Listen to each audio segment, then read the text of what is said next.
L'actualité judiciaire à présent, Alexis, avec ce procès très médiatisé, celui de Monique Olivier. Oui, devant les assises des Hauts-de-Seine, l'ex-femme de Michel Fourniret comparaît dans le cadre de 3 affaires d'enlèvement et d'assassinat entre 1988 et 2003, dont celle d'Estelle Mouzin. Jean-Baptiste Marty, vous suivez ce procès pour Europe 1 et ce sont les avocats qui ont eu la parole pour les plaidoiries.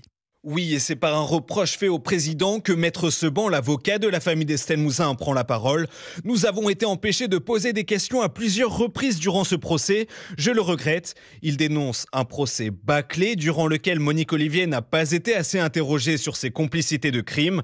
Puis, yeux dans les yeux, il interpelle la femme de 75 ans. « Vous ne nous avez pas tout dit ». Il soupçonne l'accusée de garder pour elle le lieu où Estelle Mouzin est enterrée. Mais face à ces reproches d'un bond, Monique Olivier se lève et se défend. « Je vous dis que je ne sais pas ». Et elle poursuit d'une voix agacée. « Ce n'est pas moi qui ai poussé Fourniret à faire tous ces meurtres ». Mais le regard des avocats ne trompe pas, ils ne la croient pas.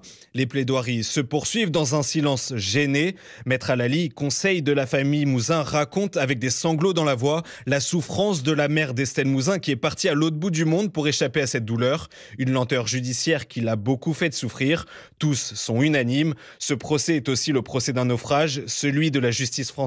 Le procès qui touche à sa fin, la Cour se retirera mardi prochain après les derniers mots de l'accusé pour délibérer le verdict rendu dans la foulée.